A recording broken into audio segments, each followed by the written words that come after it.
One of the most devastating events in human history was when two Japanese cities, Hiroshima and Nagasaki, had an atomic bomb dropped on them during World War II. It is estimated that up to 226,000 people perished as a result of these bombings, and many more suffered long-term health complications due to the radiation exposure. The majority of the victims in these bombings were civilians.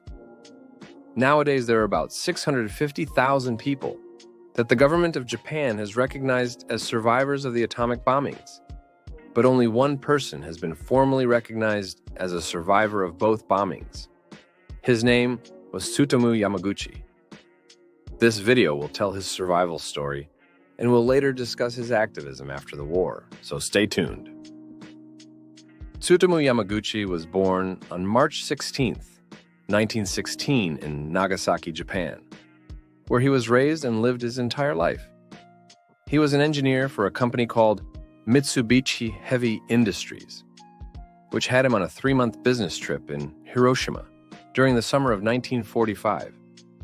On August 6, 1945, Yamaguchi was planning to leave Hiroshima and return home to Nagasaki. As he was preparing to head to the train station to leave, Yamaguchi noticed an American bomber plane flying above him that released an object attached to a parachute. Yamaguchi then saw a giant flash in the sky and dove into a nearby ditch for cover. This action may have saved his life. Yamaguchi was heavily injured from the blast. His face and forearms were badly burned, and both his eardrums were ruptured. After the bombing, an injured Yamaguchi reunited with fellow colleagues who had survived the blast and spent the night at an air raid shelter. The next morning, they were able to make their way to the train station, which was somehow still operational. This allowed Yamaguchi to take a train back home to Nagasaki. On the 9th of August, only 3 days after the Hiroshima bombing, Yamaguchi reported to work and described to his boss what had happened. His boss did not believe him when he told him that one blast destroyed an entire city, and even accused him of going crazy.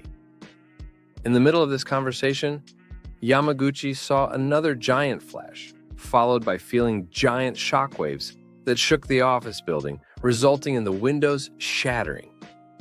This was the result of the second atomic bomb being dropped on the city of Nagasaki.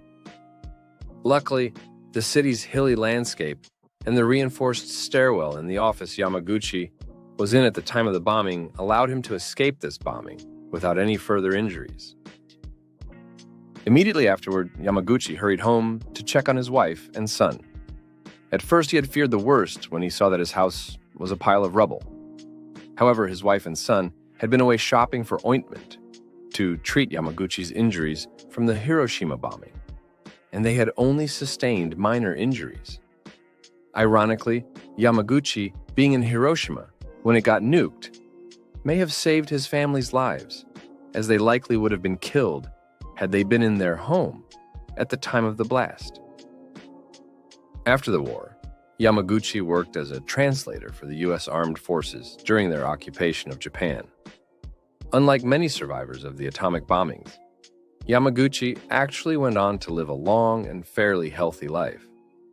For many years, Yamaguchi was only formally recognized as having survived the Nagasaki bombing. In 2009, he became the first person to be recognized by the government of Japan as having survived both bombings. Later in his life, Yamaguchi began speaking out in favor of nuclear disarmament. Having experienced atomic bombings twice and survived, "It is my destiny to talk about it," he said in his speech to the UN in 2006. Yamaguchi died in 2010 at the age of 93. Despite having suffered serious radiation injuries, he was able to live a long and mostly healthy life.